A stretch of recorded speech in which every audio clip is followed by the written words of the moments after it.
Faya ibadallah, na usieni katika kumcha Mwenyezi Mungu kama ninavyohusia nafsi yangu katika jambo hilo. Inshallah, baada ya kumshukuru Allah subhanahu wa ta'ala na kumtakia rehema bwana Mtume Muhammad sallallahu alaihi wasallam, basi hatuna budi kumshukuru Allah subhanahu wa ta'ala kwa kujalia kusali salatul Jumaa, kwani wengi wa Waislamu wameshindwa kusali kutokana na sababu mbalimbali. Inshallah tuombe dua Mwenyezi Mungu awajalie waweze kudiriki Ijumaa katika masiku mengine inshallah. Na tunamwomba Mwenyezi Mungu Subhanahu wa Ta'ala atukubalie ibada yetu inshallah. Ndugu Waislamu, hutuba imeshamaliza kila kitu. Hakuna haja tena kuanza kuingiza sehemu ya maneno katika hutuba, sababu hutuba kila mtu ameielewa, na lengo la Ijumaa ni kukusanyika pamoja na kuweza kupata ujumbe ambao huenda tukenda tukaufanyia kazi ili utupe manufaa katika maisha yetu ya dunia na akhera. Mwenyezi Mungu atujalie wote mwenye kuisikiliza hutuba na wenye kuifanyia kazi inshallah. Mara nyingi msikiti wetu huwa hatuzungumzii siasa. Hatuzungumzii siasa. Lakini kwa jambo hili katika hutuba ya mwisho ambalo Khatibu amesema kuhusu wana mitandao kuanza kumkashifu rais, hili kweli hatuwezi kuliacha, tutalizungumzia kwa sababu rais ndio nembo ya taifa letu. Rais ndio nembo ya taifa letu. Wala Uislamu haujaturuhusu kufanya maasi juu ya serikali au juu ya rais au juu ya yote. Haujaturuhusu kabisa. Sisi tunatakiwa Waislamu tuwe watiifu kwa serikali iliyoko madarakani na tuweze kutekeleza yale ambayo yanahusu katika dunia yetu na akhera yetu. Lakini wana mitandao wamekuwa wabaguzi, hasa wana mitandao hawa waliokuja, manake tunazungumzia wana mitandao kutoka Kenya walikuja Tanzania kuja kusikiliza. Kuna kesi ya mmoja kiongozi wa kisiasa, kwa walikuja kusikiliza, lakini baada ya hapo wataka kuvunja sheria au kuleta sheria zao katika nchi yetu, ambayo sisi kama nchi tuna sheria zetu, hatuingiliwi na kitu kingine chochote kabisa.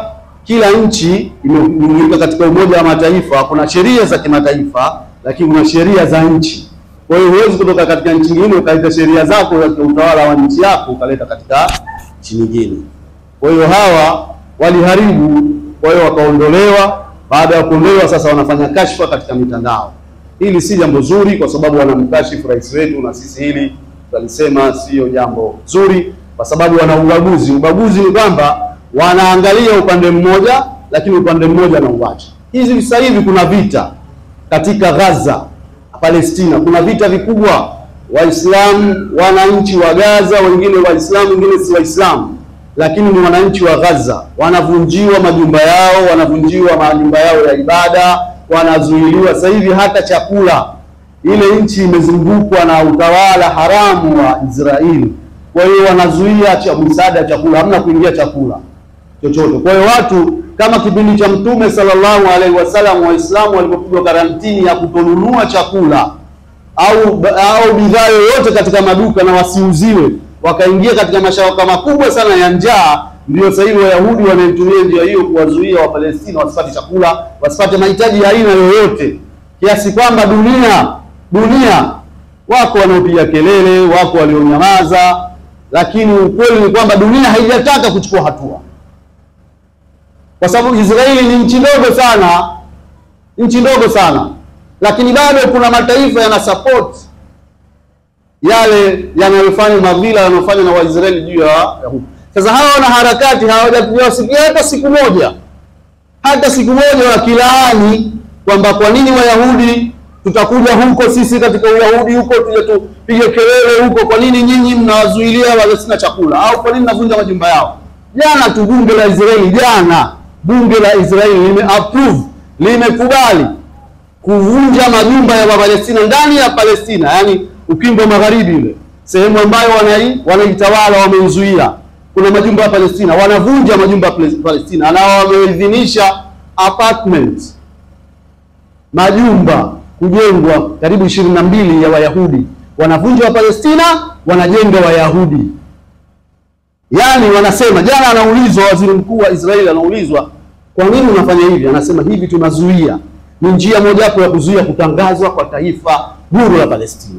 Kwa hiyo wanavunja majumba ya Palestina, wanajenga ya kwao, na huku wameitawala ile ardhi yote, wanaizunguka na wanawanyima chakula na misaada ya kila aina. Watoto ukiangalia sasa hivi wanakufa njaa, hawana maji, hawana matibabu, hospitali yamevunjwa, mashule yamevunjwa, mahema yao yanachoma moto, yani hivyo hivyo. Lakini dunia imekaa kimya.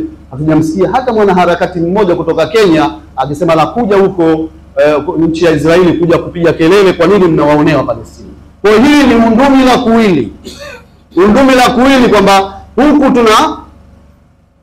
tuna yani upande mmoja tunasema acheni, upande mmoja tunasema fanyeni. Kwa hiyo huu ni undumi la kuwili, hatuwezi kusikiliza watu wa aina hiyo, na watu wa aina hiyo hawataki mudhabidhabina baina dhalika la ilaha ulai wala ilaha ulai. Hawa mudhabidhabina tu hawa ni wenye kuchonganisha watu wakalifuje. Sisi wa Tanzania ni watu wa amani, tunaopendana wenyewe kwa wenyewe, hata maadui zetu tunawapenda japokuwa wao hawatuwapendi, hutuba imesema. Kwa hiyo inshallah hatuna budi kuwasema hawa watu na kuwakataa, kwa sababu wanakuja kuanzisha zahma katika nchi zote za ukanda huu kusini mwa jangwa la Sahara. Ukiangalia angalau Tanzania ndio inakuja, lakini ukienda Kongo vita viishi, watu wanapigana kila siku. Ukienda Somalia, ukienda Sudani, ndio huko maeneo mengine yote kama mnavyoona watu wanapigana na kuuana. Sisi alhamdulillah tumekaa kwa amani, tunaweza kuja msikitini. Ikianza bunduki moja tu hapa kupigwa tu, ukasikia bunduki imepigwa huku na huku, hakuna hata pekee kuja kusali, hatakuwa na amani. Kwa hiyo hao vizabizabina wachonganishi hawa tuwakatae kwa pamoja inshallah. Lingine amesema subra. Kazungumzia subra hapa, kumtaka kiongozi wetu na sisi wenyewe tuwe na subra. Subra ni kitu kikubwa sana. Tatoa hadithi moja kumalizia. Kuna mtu mmoja kwa mitandao ya kijamii sasa hivi imeenea hii taarifa, anaitwa Amir bin Gaddafi. Amir bin Gaddafi kutoka Libya. Huyu mtu alichukua nia ya kwenda kuhiji Maka mwaka huu, lakini alipofika airport ikaonekana yule ubini wake Gaddafi ikatiliwa shaka.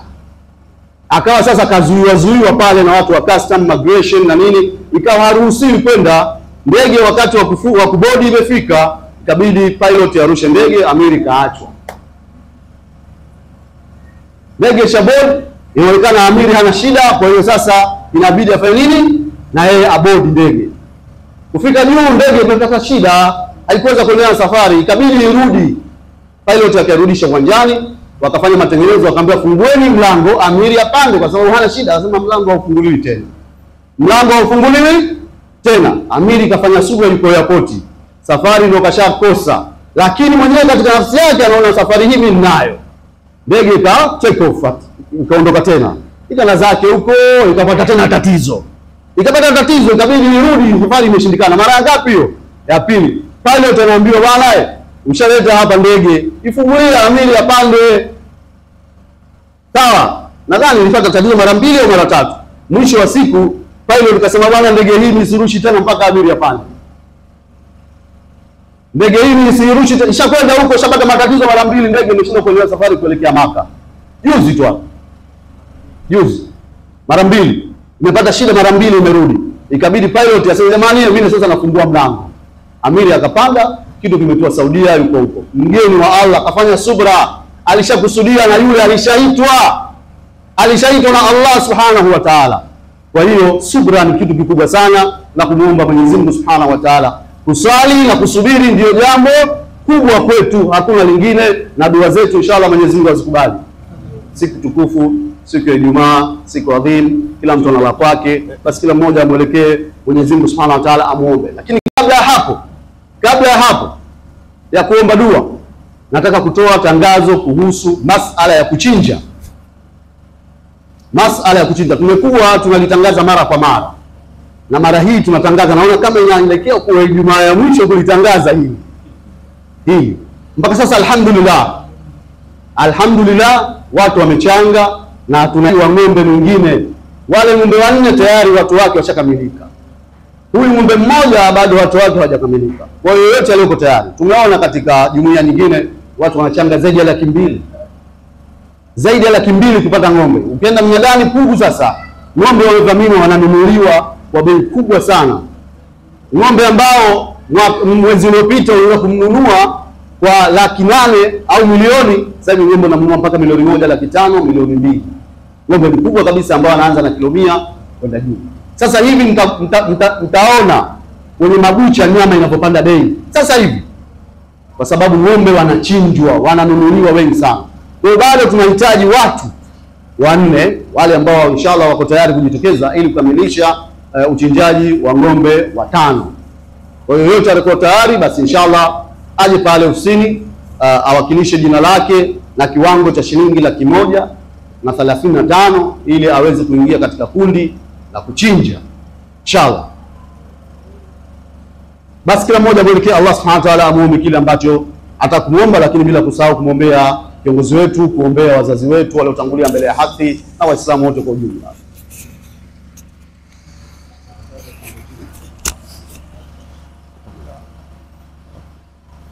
الإنسان في خسر إلا الذين آمنوا وعملوا الصالحات وتواصوا بالحق وتواصوا بالصبر. بسم الله الرحمن الرحيم. لإلاف قريش إلافهم رحلة الشتاء والصيف فليعبدوا رب هذا البيت الذي أطعمهم من جوع وآمنهم من خوف. بسم الله الرحمن الرحيم. قل أعوذ برب الفلق من شر ما خلق من شر غاسق إذا وقب ومن شر النفاثات في العقد ومن شر حاسد إذا حسد. إن الله وملائكته يصلون على النبي يا أيها الذين آمنوا صلوا عليه وسلموا تسليما. اللهم صل وسلم على سيدنا محمد.